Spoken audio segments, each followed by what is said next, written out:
Investors have different takes when it comes to stocks with dividends.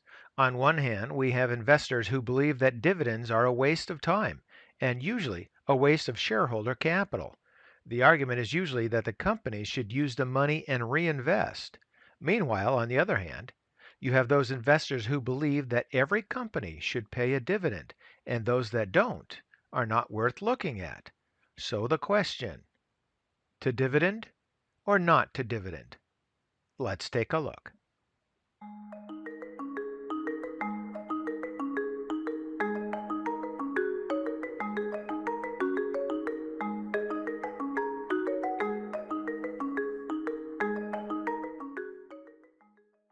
There are pros and cons to both sides of the dividend argument. However, the overwhelming evidence shows that over the long term, dividend stocks do produce better returns than companies that do not offer regular dividend income. Some very comprehensive research on the power of dividends was conducted and published in Professor Jeremy Siegel's 2005 book, Future for Investors. As published, Professor Siegel broke down the performance of S&P 500 dividend-paying stocks into quartiles. The companies were separated by dividend yield, from the lowest dividend-paying to the highest dividend-paying, and everything in between. Looking back at performance figures that stretch back to 1957, before most of us were born, Siegel found that over this ultra long-term holding period, the dividend stocks with the highest dividend yields achieved the best performance. These companies with the highest dividend yields produced an average annual return of 12.5%.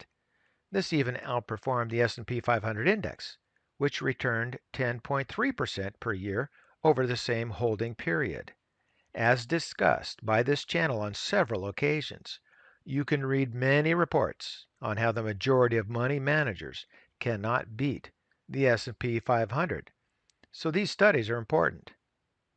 Now, the second quartile of highest yielding stocks returned 12.1%, once again outperforming the S&P 500.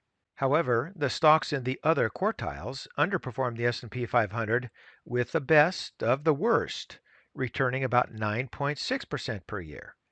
This isn't the only research on the power of dividend investing. Earlier this year, investment manager Hartford Funds published its own document on the power of dividends. What the researchers at Hartford Funds found is that going back to 1960, 80% of the total return of the S&P 500 index can be attributed to the reinvestment of dividends and the power of compounding. Specifically, $10,000 invested in the S&P 500 index at the end of 1960 was worth just $431,400 at the end of 2018. Now that's a big number in itself, but that was assuming no reinvestment of dividends. If dividends were reinvested throughout the holding period, the original $10,000 investment would have been worth $2.46 million at the end of 2018. That is 470% more than the non-reinvested amount. That too is a big number. Hartford Funds research also showed that over the long term, stocks with high dividend yields tend to outperform the S&P 500. Once again, the dividend stocks were separated into quintiles, from the highest to the lowest. The performance was studied from 1929 to 2018. Okay, this term is a bit long for a reasonable study, but let's just go with it. During this time period, the stocks with the highest dividend yields outperformed the S&P 500 index 66.7% of the time. The second quintile outperformed 77.8% of the time. Stocks with the lowest dividend yields only outperformed the S&P 500 index 44% of the time.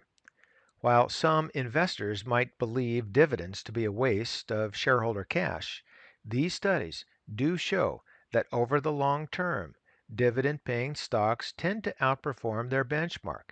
Now, each of us can think of several companies that may not follow this trend, but on average, the data speaks volumes about the power of dividends, particularly for investors with a long-term outlook who are not so worried about the near-term performance. Now, there are 3 reasons to prefer dividend-paying stocks. Number 1, you cannot fake liquid cash. Dividend money that is paid out can be shoved in your pocket, deposited in your bank, used for other stock purchases, or given to charity. Spend it any way you want. Number 2, during market meltdowns, strong dividend stocks tend to hold up much better than non-dividend paying stocks. The reason is called yield support. And number 3, when a company sends portions of the earnings back to the shareholders, it imposes discipline. And that's what investing is all about, discipline. And for today, that's ChewDog Charts. Thank you.